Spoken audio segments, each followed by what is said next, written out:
Another day with another red start to the markets, guys. Check it out. It's about 11 a.m. right now on the East Coast, and we have all the indexes in the red, and the Russell's not doing that bad. It's only down 0.25%, but it's still in the red, and we have the NASDAQ, the S&P. Both of those are down over 1%, as the Dow's down 0.8%, and we have the VIX up over 7%. So we're going to break down the indexes in this video, like I'm sure you guys guessed. We'll break down the charts. We'll go over my thoughts, key levels that I'm looking at, and we'll break down some stocks later in the video. So if y'all find value, hit that like button, make sure to subscribe, and guys, don't forget to get up to 16 stocks for Moomoo. This is the best promo right now by far. Use that link down below, or just simply go to stocksurfs.com/Moomoo, get your stocks. We'll talk more about that later. And with that being said, guys, cheers. Let's dive right into the video. So check it out. Again, it's about 11 a.m. right now on the East Coast, and we have all the indexes in the red, continuing the beatdown from last Wednesday. Pretty much started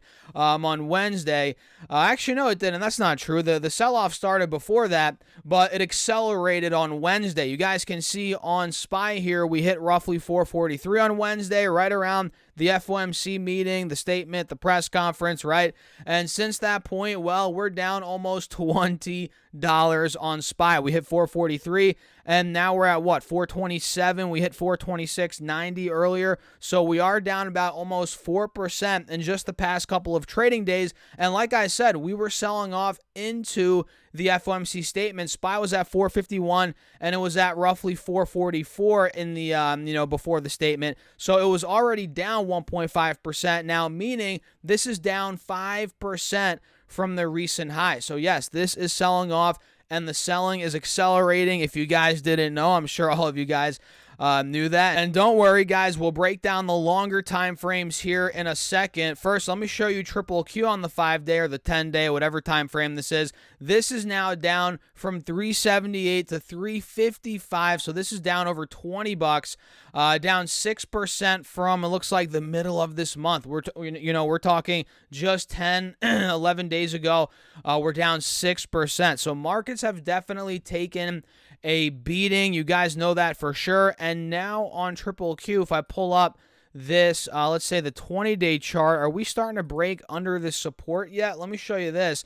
Not quite yet, but it looks like today, maybe tomorrow, could be the day. By the looks of it here, if we zoom in a little bit, you guys know if you've been watching my YouTube channel, right? Which, if you have not been watching, what are you doing? Make sure to subscribe. I think 60% of you guys are not subscribed. If that's you, make sure you all subscribe. We were talking about this point right here. You all remember Triple Q held roughly 355 in the middle of August. Yep, right here. That's where we are right now. Right now, literally right now. If we do break under this point, we could fill the gap to maybe 345, 347. If that were to break, we could fill the gap down maybe to 340. This could be going lower. But as of now, we're holding 355. We have not broken under it yet. And, we got to play it by ear. We got to play it by ear. And, of course, SPY, if you've been watching my YouTube channel, guys, this has been breaking down. So this is actually continuing the breakdown here, which is not good. We actually broke under the 433 level a couple of days ago. That was a big support from the middle of August. So this is definitely ahead of Triple Q in terms of the descending triangle playing out, and this just keeps on getting worse, guys. Now we're under 430. We took out the lows, it looks like, from the middle end of June. So this thing just keeps on getting hit here, guys. Let me actually extend this to the right and show you where we could be going, maybe if it gets even worse. Don't be surprised if this goes to 415, 420. That was the high on SPY from the beginning of this year. We failed there in the end of January, heading into February. We also failed there in, April, March. So you guys can see we actually had a triangle here. You guys see this right here? This was back in the beginning of the year. We had a triangle on SPY. That played out. We ran all the way to 460. Now let's see if we start getting buyers to come in at this point. Again, 415, 420. That's going to be a big support. And on Triple Q, it's going to be around, let's see here, guys. Triple Q, come on, let's see. Yeah, you guys can see the triangle here on this as well. That played out beautifully. Boom, we ripped all the way to 387. So it is possible, if I extend this to the right, we do maybe go down as far as maybe 315, although we're nowhere near that now. But, based on the chart here, that's where it could go if it really gets stretched to the downside. I don't know. We'll see. What do you guys think? Let me know in the comments. And with that being said, let me look at what's going on with oil. Maybe we'll look at some metals as well very quickly. So it looks like oil today, guys, is up about 0.5%, up 40 cents, hovering right around 90 bucks a barrel. Not surprised there, to be honest, considering everything else is getting hit. Usually oil, might go up on a day like this. And here we are. It's up 0.5% again. And now it looks like we're trading still in this $85 to $90, $95 window. And ultimately, guys, it looks like, crude oil wants to go over $100 a barrel. We clearly got hit from 93 to 65. We had that massive bear market, if you will, correction, whatever you want to call it. And now clearly we've been roaring back to the upside, taking out multi-month highs. And now it looks like we're approaching that 95 level, which 93, 95, that was the high from, end of last year, about a year ago, a year from now, or a year ago, right? So if we break that point, man, 100 plus, I think, is the target from there. That's at least my opinion. I don't know what you guys think.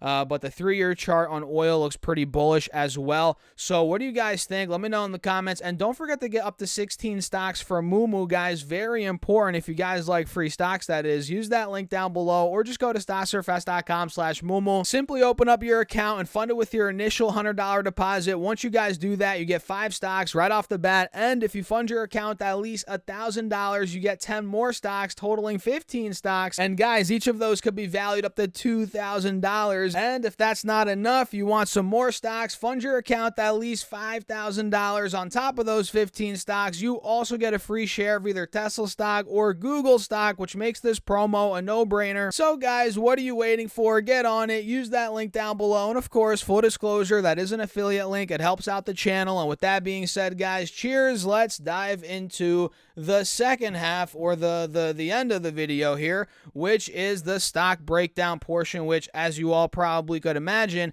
a lot of stocks, especially big tech, they're selling off today. Amazon being the biggest red stock on my watch list, at least. Funny enough, it's down 3%, not that bad, but it is down 3%, and it looks like Amazon now is starting to break down, which, to be honest, I'm actually loving this, guys. You all know I was buying Amazon a couple months ago at 90, 95 bucks, and clearly it ran up a ton of 150. I mean, geez, this thing ran up a lot. I would love to get more Amazon, and actually I'm planning on buying more Amazon, maybe not here at 127 where it's at, but if this thing does slip down to the lower hundreds, that's where I'm going to be looking to average in, buy some more. Because again, I've owned Amazon for, in that new account that I built, which, shameless plug, the Patreon portfolio, link down below. I bought in, I started buying in the 90s, 95, 90, 95 range. And I've owned Amazon, of course, in other accounts from, a while ago. And of course, everybody out there owns Amazon if they own an ETF that tracks the S&P 500, which you guys probably know. So each and every one of you probably own Amazon as well, unless you don't invest in U.S. stocks. I don't know, to each their own. But either way, I'm looking to buy more if this thing slips down a little bit more, which as of now, guys, it looks like it is. I mean, we're holding on by a thread at 125 to 127 right here. If we slip under that, oh man, you better be ready. This could be going down 115.20. Hopefully under that. That's where I'm going to be looking to buy again. More Amazon average in. 150s is probably not a good spot, at least in my opinion, to aggressively buy. I mean, I never like buying stocks when they're up a ton. That's like something, I don't know if it's like I just like buying them when they're down, beaten down, out of favor. And let's be honest, Amazon was definitely one of those stocks. When it was at 80 bucks, I mean, I was looking at this thing like, there's no freaking way this is going to last. So I was buying, not at 80. I mean, I wish I could have timed the bottom. Not realistic. Sure, sometimes when you get lucky, you time the bottom. But I was buying on that rebound. And, now in this pullback could open up a nice opportunity before ultimately this thing ends up taking off again. Probably not in the next, I'm not banking on this happening in the next couple months, guys. This is a long-term hold, but ultimately I think this will bounce back. There's a lot going for Amazon. Very strong company. We're not going to get into all that in this video, but Amazon's taking a beat down right now. Google as well is taking a beat down, which is one that I was buying in the 90s. 80s, 90s, low hundreds as well. Now it was at 139. Now it's at 128. And this is my biggest individual stock holding. If you guys didn't know, full disclosure, I've mentioned that before time and time again on my YouTube channel. And it still is, to this day, guys, my biggest individual stock holding. And it's done very well. This and Amazon are definitely my two best performers this year. And you guys remember when I was buying those, right? Again, pretty much, it's funny because they were trading at the same dollar value, which is weird. They were both in the 80s, 90s, and I was picking them up both. Google, Amazon, Google, Amazon, Google, Amazon. And, those have crushed it for me. Meta as well has done, of course, very well. You guys know I was buying Meta way back when. This is one that I was buying, initially. You guys remember when we saw that first massive dump? When was that? Yeah, I think it was right here. Yeah, no joke. It was right here. We had a huge dump on Meta back in 2022, early 2022. It went from roughly 300 to like 200 overnight, essentially. That's where I started nibbling a little bit, and I got my average cost down a ton. I was buying in the 130s, 140s, the 120s, right? I forget what my average cost is. I think I got it down to like 145, 150 maybe, something like that, 140. Either way, whatever it's at. That's done very well. So for my best performers, no joke, Amazon, Meta, Amazon, Meta, and Google this year have absolutely freaking crushed it. And now I'm looking at energy, guys. I'm looking at energy. XLE is one that I was buying a couple weeks ago. Still holding it, looking to buy more on this dip. I think XLE does have some upside here in the short term, maybe midterm. We'll see. But overall, that's it for the video, guys. If you enjoyed it, hit the like button. Make sure to subscribe. Follow me on Twitter at StocksTalkStocks as well. Don't forget to do that, and I'll catch you all later.